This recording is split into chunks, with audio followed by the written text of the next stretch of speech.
बिस्मिल्लाहिर्रहमानिर्रहीम। अस्सलाम वालेकुम डेवलपर्स। मेरा नाम है मोहम्मद हमज़ा और आप देख रहे हैं लर्न विद हमज़ा। तो आज का सेशन स्टार्ट करने से पहले हम अपने लास्ट लेक्चर का रिकैप करते हैं, जिसके अंदर हमने मेथड्स के कॉन्सेप्ट को देखा था और फिर हमने ये देखा था कि मेथड्स एक रूबी प्रोग्रामिंग लैंग्वेज के अंदर किस तरह से बिहेव करते हैं। हमने देखा था कि मेथड्स विद आर्गूमेंट्स और मेथड्स विद नेम पैरामीटर्स में क्या डिफरेंसेस है, और हमने यहाँ पे की पॉइंट ये बताया था कि इन दोनों मेथड्स के जो डिफरेंट वर्जन्स हैं, इनके अंदर order of arguments basically matter करता है। तो आज का जो हमारा सेशन है वो बेसिकली रिफैक्टरिंग के ऊपर है। अच्छा, रिफैक्टरिंग के टॉपिक के अंदर डाइव करने से पहले कुछ मेरे स्टूडेंट्स का गिला था, वो ये कह रहे थे कि मैंने मेथड की डेफिनेशन को इन डेप्थ एक्सप्लेन नहीं किया, तो मैं दोबारा से एक्सप्लेन कर देता हूँ। बेसिकली मेथड, अगर मैं सिंपल इंग्लिश वर्जन में इसकी डेफिनेशन को बताऊँ तो set of instructions to perform a specific task. तो यही एक मेथड है कि हम कुछ इंस्ट्रक्शंस देते हैं कि ये स्पेसिफिक टास्क परफॉर्म हो जाए, इसी को मेथड कहा जाता है। तो मैं हाजिर हूँ, अगर आपका दोबारा भी कभी कोई फीडबैक हो तो आप ऑन द स्पॉट पूछ लिया करें, तो आपको इसी तरह उसका फीडबैक मिल जाएगा। अच्छा, हम अपने आज के टॉपिक के अंदर डाइव बैक करते हैं, जो बेसिकली रिफैक्टरिंग के ऊपर है। इस टॉपिक के अंदर मूव करने से पहले मैं आपको थोड़ा सा रिफैक्टरिंग का कॉन्सेप्ट दे दूँ कि रिफैक्टरिंग किस चीज़ को कहा जाता है। Refactoring basically improvement of code structure होता है विदाउट आल्टरिंग द फंक्शनैलिटी। अब इस बात का क्या मतलब है? इस बात का सिंपल एक्सप्लेनेशन ये है कि मेरी फंक्शनैलिटी जो है वो सिमिलर रहेगी। मतलब मेरा कोड फॉर एग्जांपल यूज़र से इनपुट लेने का काम कर रहा है, तो वो अभी भी यूज़र से इनपुट ही लेगा, लेकिन वो किस वे में इनपुट ले रहा है ये चीज़ इम्प्रूव हो जाएगी। बेसिकली मैं जो अपने काम को किस अंदाज में कर रहा हूँ, मेरा अंदाज बेहतर हो जाएगा। तो बेसिकली रिफैक्टरिंग इसी कॉन्सेप्ट को कहा जाता है optimisation of your code structure. अब हम थोड़ा सा अपने इस रिफैक्टरिंग के कॉन्सेप्ट के अंदर टेक्निकली डाइव करते हैं, और हमने जो कंट्रोल फ्लो स्टेटमेंट्स का जो एक टॉपिक देखा था, जिसके अंदर हमने इफ एल्स क्लॉज को इन डेप्थ एक्सप्लेन किया था। अब हम उस बेसिकली टॉपिक को मेथड्स के अंदर रिफैक्टर करेंगे, और हम ये देखेंगे कि हम किस तरह से उसी इफ एल्स क्लॉज को मेथड्स में रिफैक्टर करके एक बेहतर वे में उसको बेहतर रीडेबल फॉर्मेट के अंदर अपनी सेम फंक्शनैलिटी को अचीव कर सकते हैं। So let's dive into the code. आपकी स्क्रीन के ऊपर इस टाइम सेम वही कंडीशनल स्टेटमेंट्स का टॉपिक ओपन है, जिसके अंदर हमने सेम क्वेश्चंस डिफाइन किए थे और फिर हमने सबसे पहले यूज़र से इनपुट लेने का काम किया था। अब हम अपने इस पूरे जो बेसिकली कोड बेस है, हम इसको मेथड्स के अंदर कन्वर्ट कर देंगे। अब वो किस तरह से करेंगे? हम सबसे पहले देखते हैं कि हमारा प्रोग्राम जब एग्जीक्यूट होता है तो हम क्या करते हैं। हम सबसे पहले एक मेथड डिफाइन करते हैं, welcome user. Welcome user method क्या करेगा? ये सिंपल एक स्क्रीन के ऊपर जब हमारा रूबी प्रोग्राम एग्जीक्यूट होगा तो हमारी रूबी जो बेसिकली टर्मिनल है उसके ऊपर ये लाइन को प्रिंट करेगा कि welcome to the Ruby learning program. तो मैं कहता हूँ welcome to the Ruby learning program, that's it. ये मेथड मेरा सिर्फ इतना ही काम करेगा कि ये मेथड एग्जीक्यूट होगा और मेरी स्क्रीन के ऊपर बेसिकली एक लाइन प्रिंट हो जाएगी, welcome to the Ruby learning program. तो आपको थोड़ा सा आइडिया हो रहा होगा कि मैं बेसिकली अपनी सारी की सारी फंक्शनैलिटी को मेथड्स के अंदर रिफैक्टर कर दूंगा, और अब मैं बेसिकली जब मेरा कोड बेस एग्जीक्यूट होगी तो वो सिंपल लाइन्स नहीं एग्जीक्यूट हो रही होंगी, बल्कि मेरे मेथड्स एग्जीक्यूट होंगे, और उन मेथड्स के अंदर फिर मेरी स्पेसिफिक सेट ऑफ जो टास्क हैं वो परफॉर्म होंगे। अच्छा, जब भी हमने मेथड्स को अपने प्रोग्राम के अंदर राइट करना है ना, तो आपने यहाँ पे इस चीज़ का खास ख्याल रखना है। बीइंग अ गुड डेवलपर, एक एक्सपर्ट डेवलपर होते हुए आपको इस चीज़ के ऊपर फोकस होना चाहिए कि आप जब भी कोई मेथड लिखें तो वो मेथड बेसिकली अपने नेमिंग कन्वेंशन से ही बता रहा हो कि मैं किस चीज़ को रिप्रेजेंट कर रहा हूँ। फॉर एग्जांपल, मैंने पहला मेथड लिखा वेलकम यूज़र। ये मेथड अपने नेम से ही रिप्रेजेंट कर रहा है कि मैं यूज़र को वेलकम कर रहा हूँ, और ये इसके अंदर जो बेसिकली लाइन भी मैं प्रिंट कर रहा हूँ वो यही है, welcome to the Ruby learning program. तो being a good developer, being a expert engineer, आपके अंदर ये क्वालिटी होनी चाहिए कि आप मेथड की नेमिंग कन्वेंशन बहुत ही परफेक्ट वेज में करें। वो परफेक्ट वेज कौन से होंगे कि आपका मेथड ये आइडेंटिफाई करे कि यूज़र या कोई भी प्रोग्राम उस मेथड की फंक्शनैलिटी को रीड करने से पहले ही उसको पता लग जाए उस मेथड की बेसिकली डेफिनेशन से ही कि ये मेथड किस टाइप ऑफ फंक्शनैलिटी को एग्जीक्यूट करेगा। तो यहाँ पे आपने की पॉइंट है कि बीइंग अ गुड इंजीनियर, हमारे मेथड का नेम हमेशा ऐसा होना चाहिए जो अपने नेम से रिप्रेजेंट करेगा इसके अंदर हम किस तरह की फंक्शनैलिटी को परफॉर्म करेंगे। आपने कभी भी मेथड्स के नाम इस तरह नहीं रखने, फॉर एग्जाम्पल डेफिनेशन ABC या XYZ।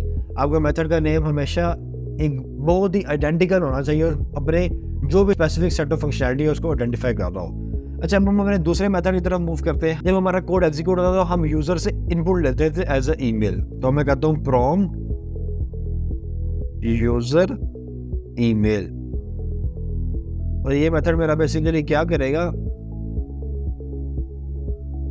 एक लाइन पे स्क्रीन पे प्रिंट करेगा, you please enter your email, और यूज़र से मेरी ईमेल ले लेगा। तो प्रॉम्प्ट यूज़र ईमेल अपने नाम से ही बता रहा है कि मैंने यूज़र से बेसिकली इनपुट लेनी है। मैंने इसको भी एक मेथड में कन्वर्ट कर दिया। अच्छा, उसके बाद मैं क्या कर रहा था, मैं यूज़र की ईमेल को वेरीफाई कर रहा था। मैं अब एक मेथड लिख लेता हूँ, वेरीफाई ईमेल। इस ज़ाहिर है जब मैं ईमेल को वेरीफाई करूँगा तो मुझे बेसिकली अपने इस मेथड के अंदर एक आर्गुमेंट चाहिए जो कि ईमेल का होगा। तो मैं इसके अंदर एक आर्गुमेंट पास करूँगा, यूज़र ईमेल। और ये मेथड मेरा क्या करेगा, ये सिंपल मेरा मेथड क्या करेगा कि मेरे इस यूज़र ईमेल को मेरे कॉन्स्टेंट से चेक करेगा। अगर मेरा कॉन्स्टेंट मैच होगा तो ये सिंपल मेरी स्क्रीन के ऊपर एक लाइन प्रिंट कर देगा, ईमेल वेरीफाइड। अगर मेरा कॉन्स्टेंट नहीं होता तो मेरी स्क्रीन के ऊपर लाइन प्रिंट हो जाएगी, पुट्स इनवैलिड ईमेल। और यहाँ पे मैं अपने प्रोग्राम को एग्जिट कर दूंगा ताकि मेरा प्रोग्राम इससे आगे कंटिन्यू ना करे, और जैसे ही उसने ईमेल गलत किया तो मेरा प्रोग्राम यहाँ पे ही एग्जिट हो जाए। अच्छा, इन दैट केस अगर मेरा ईमेल प्रॉपर्ली वेरीफाइड हो गया है तो उसके बाद मैं क्या करूँगा, आपको पता है कि जब मेरे यूज़र का ईमेल वेरीफाइड हो जाए तो मैं उसके बाद यूज़र से एज आ पासवर्ड प्रॉम्प्ट लेता हूँ। तो अब मेरा दूसरा मेथड होगा प्रॉम्प्ट यूज़र पासवर्ड। तो ये मेथड भी मेरा सेम मेरे ईमेल की तरह एक लाइन को प्रिंट कर देगा, puts please enter your password. और यहाँ पे मैं अगेन यूज़र से इनपुट ले लूँगा, गेट्स डॉट चॉम। तो अब हमें फ़िलहाल इस इफ एल्स क्लॉज की ज़रूरत नहीं है क्योंकि हमने अपने उस फंक्शनैलिटी को बेसिकली मेथड के अंदर मूव कर दिया। और अब मेरा दूसरा मेथड क्या है, वेरीफाई पासवर्ड। और ये मेथड भी सेम मेरा उसी तरह यूज़र का पासवर्ड को एज अ इनपुट लेगा और इसके अंदर सेम यही फंक्शनैलिटी होगी। फॉर एग्जाम्पल मैं कहूँगा अगर तो ये लाइन मैच मतलब मेरी कंडीशन ट्रू होती है तो मैं कर दूँ puts password verified and else puts invalid password और मैं क्या दूंगा एग्जिट। फिलहाल अभी नीचे नहीं जाते, अभी मैं ऊपर एक्सप्लेन कर लेते हैं। मैंने सबसे पहले एक मेथड लिखा वेलकम यूजर, मेरा प्रोग्राम एग्जीक्यूट होगा। अभी हम नीचे जाकर लिखेंगे हमने इन मेथड्स को किन बेसिकली फ्लो में एग्जीक्यूट करना है। जनरल रिप्रेजेंटेशन के लिए वेलकम यूज़र बेसिकली इस लाइन को प्रिंट करेगा और स्क्रीन पे बेसिकली यूज़र को वेलकम करेगा। प्रॉम्प्ट यूज़र ईमेल बेसिकली हमारे यूज़र से ईमेल इनपुट लेगा। वेरीफाई ईमेल यूज़र की ईमेल को कॉन्स्टेंट से मैच करके वेरीफाई करेगा कि यूज़र ने जो ईमेल एंटर किया है क्या वो ट्रू है कि नहीं है। अगर ट्रू है तो मेरा प्रोग्राम आगे कंटिन्यू करेगा, अगर वो ट्रू नहीं है तो मेरा प्रोग्राम बेसिकली एग्जिट कर जाएगा। उसके बाद क्या मेथड एग्जीक्यूट होगा, prompt user password. Prompt user password क्या करेगा, बेसिकली वो यूज़र से एज अ पासवर्ड इनपुट लेगा और वेरीफाई पासवर्ड उसी यूज़र पासवर्ड को वेरीफाई करेगा। अगर तो वो यूज़र पासवर्ड वेरीफाई होता है तो हम स्क्रीन पर प्रिंट कर देंगे पासवर्ड वेरीफाइड, और अदरवाइज अगर वो पासवर्ड वेरीफाई नहीं होता तो हम कह देंगे कि इनवैलिड पासवर्ड और हम अपने प्रोग्राम को एग्जिट कर देंगे। उसके बाद हम क्या करते हैं, हम इस स्टेप के बाद यूज़र से इनपुट ले रहे थे 3 सेट ऑफ ऑप्शंस जिनकी बेस के ऊपर हम different set of functionality perform कर रहे थे। तो हम सबसे पहले एक मेथड लिख लेते हैं मेन्यू ऑप्शंस, या मेन्यू ऑप्शंस एक अच्छा नेम है, और इसके अंदर हम बेसिकली ये सारे के सारी लाइन को प्रिंट कर लेते हैं और इसको हम रिमूव कर लेते हैं। ये मेथड मेरे टर्मिनल के ऊपर बेसिकली इन तीनों स्टेटमेंट्स को प्रिंट कर देगा। अब हम नेक्स्ट एग्जीक्यूट करते हैं। अब हम एक मेथड लिख लेते हैं फॉर एग्जाम्पल यूज़र सिलेक्शन। अब यूज़र सिलेक्शन बेसिकली क्या करेगा, सेम करेगा, प्लीज़ एंटर योर ऑप्शन, तो मैं यहाँ पे कह दूंगा गेट्स डॉट चॉम डेफिनेशन। अच्छा, मैंने यहाँ से यूज़र सिलेक्शन भी ले ली कि उसने फॉर एग्जाम्पल मेन्यू ऑप्शन में कौन सी ऑप्शन सेलेक्ट करनी है। अब मैं आगे प्रोग्राम में एग्जीक्यूट करूँगा कि जो भी ऑप्शन बेसिकली सिलेक्ट हो रही है तो उसके बेस के ऊपर स्पेसिफिक सेट ऑफ फंक्शनैलिटी को परफॉर्म करो। तो मैं इसका सिंपल मेथड लिख देता हूँ एग्जीक्यूट फ्लो। एग्जीक्यूट फ्लो क्या करेगा, इसके अंदर बेसिकली ये मेरे की पूरी केस स्टेटमेंट आ रही होगी। अगर तो यूज़र ने बेसिकली इसको भी मैं यूज़र सिलेक्शन पास करूँगा एज अ इनपुट, और ये इस यूज़र सिलेक्शन की बेस के ऊपर चेक करेगा कि अगर तो 1 आया तो ये कह देगा यूज़र एंटर 1 कमांड, और उससे दोबारा से एक बेसिकली न्यू अरे एलिमेंट जो हम गेट्स डॉट चॉम कर रहे हैं। अब हम देख रहे हैं कि किस तरह से मैं अपने पूरे के पूरे कोड बेस को मेथड्स के अंदर रिफर करता जा रहा हूँ। मैं चाहूँ तो मैं बेसिकली इन सारी चीज़ों को भी एक डिफरेंट मेथड्स के अंदर मूव आउट कर सकता हूँ। फॉर एग्जाम्पल मैं यहाँ पे कह सकता हूँ कि जिस तरह यूज़र से जो न्यू एलिमेंट आपने लेना है अरे में पुश करने के लिए भी उसका भी एक न्यू मेथड बना लो, या जो यूज़र की हम अरे की एलिमेंट रिट्रीव हो रही है उसका भी न्यू मेथड बना लो। तो फॉर नाउ हम अपने मेथड्स को यहाँ तक ही रखते हैं और हम देखते हैं कि इन्होंने बेसिकली एग्जीक्यूट किस तरह से हो रहा है। सबसे पहले यहाँ पे मैं लिखूंगा वेलकम यूज़र। अब आप देखेंगे कि जब मैं अपने प्रोग्राम को एग्जीक्यूट करूँगा तो मैं करूँगा रूबी कंट्रोल फ्लो।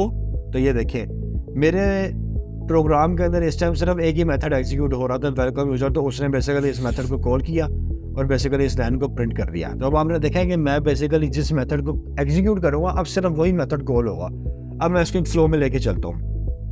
दूसरा मेरा मेथड क्या, प्रॉम्प्ट यूज़र ईमेल, और ये बेसिकली इसको मैं एक वेरिएबल में रखवा लेता हूँ ताकि मेरे पास यूज़र की ईमेल आ जाए। अब आप देखेंगे जब मैं इस मेथड को अगेन एग्जीक्यूट करूँगा तो देखिए please enter your email hamza@test.com। तो मेरा प्रोग्राम ख़त्म हो गया क्योंकि मैं इसके बाद कुछ भी नहीं कर रहा। अब मैं आगे क्या करूँगा, वेरीफाई ईमेल, और मैं कह दूँगा यूज़र ईमेल। अब मैं फॉर एग्जाम्पल ये कहता हूँ तो उसने प्लीज़ एंटर योर ईमेल ली, मैं कहता हूँ hamza@test.com। तो देखिए मेरी ईमेल वेरीफाइड होगा। बेसिकली क्या होगा कि मेरा ये वाला मेथड पहले एग्जीक्यूट हुआ प्रॉम्प्ट यूज़र ईमेल, उसने मेरे यूज़र से ईमेल एज ए इनपुट ली और उसके बाद उसने बेसिकली इस मेथड को एग्जीक्यूट किया। इसके अंदर उसने यूज़र की ली हुई ईमेल को एज ए आर्गुमेंट पास किया और उस आर्गुमेंट की बेस के ऊपर अगर तो वो ईमेल मैच करती है तो मेरी बेसिकली ईमेल वेरीफाइड हो गई है, अदरवाइज वो कहता है इनवैलिड ईमेल। तो चूँकि मेरा प्रोग्राम फिलहाल यहाँ तक ही था तो इसलिए उसके बाद कुछ एग्जीक्यूट नहीं हुआ। अब मैं फॉर एग्जाम्पल यहाँ पे कहता हूँ प्रॉम्प्ट यूज़र पासवर्ड, और मैं इसको भी एक वेरिएबल में लिखवाता हूँ user password is equal to password. अब फॉर एग्जाम्पल जो मेरी एग्जीक्यूट वाली लॉजिक है कि फॉर एग्जाम्पल अगर मेरी ईमेल वेरीफाई नहीं होती तो मेरा प्रोग्राम एग्जीक्यूट हो जाएगा, उसको हम टेस्ट करते हैं। मैंने यहाँ पे लिया, मैं कहता हूँ हमजा, तो देखिए मेरा प्रोग्राम एग्जीक्यूट हो गया और आगे एग्जीक्यूट नहीं हुआ। अब मैं फॉर एग्जाम्पल अगर यहाँ पे मैं ईमेल सही लिखता हूँ hamza@test.com, तो अब देखिए वो बेसिकली उसने उस लाइन को प्रिंट कर दिया, प्लीज़ एंटर योर ईमेल। अब वो एक्सपेक्ट कर रहा है कि मैं पासवर्ड लिखूँ। अगर मैं पासवर्ड फॉर एग्जाम्पल जो भी लिखता हूँ तो मेरा प्रोग्राम यहाँ पे एग्जिट हो जाएगा क्योंकि मैं आगे कुछ भी काम नहीं कर रहा। तो मैं यहाँ पे क्या करूँगा, वेरीफाई पासवर्ड, और उसके अंदर मैं यूज़र के पासवर्ड को एज अ पैरामीटर पास कर दूँगा।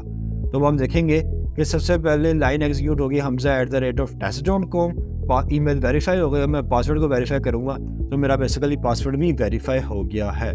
अब उससे अगला मेरा मेथड क्या था, मेन्यू ऑप्शंस। उसके बाद मैं सिंपल क्या करूँगा, मेन्यू ऑप्शंस को प्रिंट कराऊँगा और मैं उसके बाद ले लूँगा यूज़र सिलेक्शन।